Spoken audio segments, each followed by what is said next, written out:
Haki na sheria inakutana na maafisa wakuu wa benki kuu kufuatia tetesi zilizoibuliwa na wabunge kuhusu agizo la wateja kutoa maelezo iwapo wameweka zaidi ya shilingi milioni 1 kwenye akaunti zao. Tusikize yanayojiri katika majengo ya bunge. Is the impact on the economy would also be severe. Really, the Goldenberg scandal, from our perspective, is a good cautionary tale. As we know, despite the best intentions that the architects put forward, the Goldenberg scandal devastated the economy to the weakest we've ever been. We know, for instance, GDP growth fell to the lowest in the entire history of our country. Inflation surged to an all-time record of 61.5% in January 94. Treasury bill rates rose to a record 85% in July 93. Exchange rate depreciated by 143% between December 91 and December 93. The banking sector weakened, and as we all know, we had significant, several banks collapsed. Finally, and an important reminder on this, is the poor and vulnerable were hit the hardest as the price of essential commodities rose significantly. Dear members, allowing illicit funds to move back freely to the formal financial sector will have comparable effects. So where are we now? And I would ask you to move to slide number 9. And I'm now coming to a close.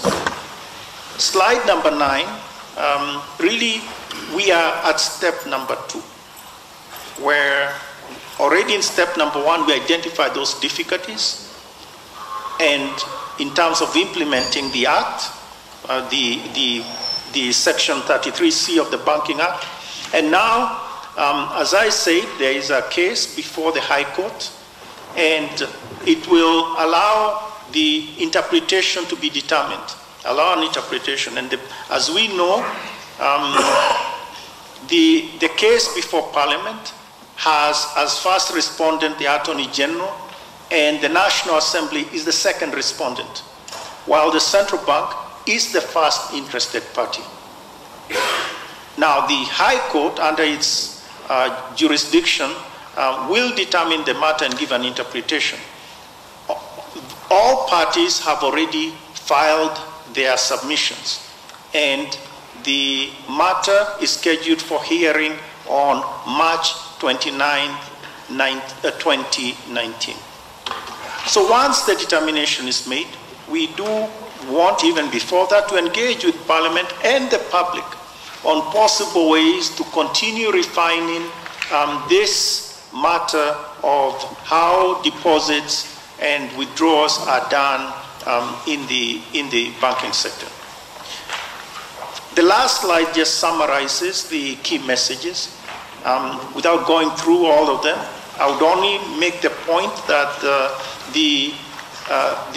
if indeed in our estimation, Chairman and dear members, the amendment strikes at the heart of Kenya's AML-CFT framework and our anti-corruption efforts.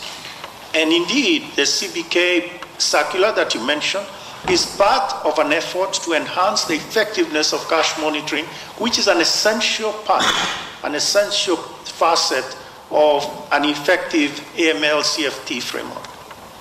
Now, the war against corruption, dear members, money laundering, and terrorism financing will be impaired if indeed the requirements on cash withdrawal and deposits are weakened. And I just explained what the economic consequences could be. Finally, as we have made this point, it would happen, as has happened in other jurisdictions, that Kenya would be locked out of the global financial system, and this would have adverse impact for all of us. That's my presentation, dear members, on Section 33 and 33C of the Banking Act. and also on the CBK Circular number 1 of 2016. If you don't mind, I could just mention a few things. One, in summary, the issue about debt, and also the issue about the two outstanding banks that are in receivership. Just briefly, Chair, okay, and then we'll move on. Chair, there's a point of order. Preliminary issue before see if you are allowed. Preliminary order. Members, it is actually the view that is better that it touches those issues, because you know what happens is at the moment we open up, it will actually be very difficult maybe for the governor to go back to his presentation. Yes, Chair. I have the sentiments of the members, but I just want to preserve so that when he finishes, this preliminary issue must be set up, because we cannot sit here and see the authority of Parliament being stepped on at the hearing. So that preliminary issue being undermined clearly on the floor of this House, we cannot allow it.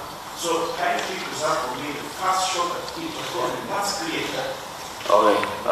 Mr. Chairman, Yes, is it not true that the governor has said they need to engage in Parliament to refine the law pertaining to this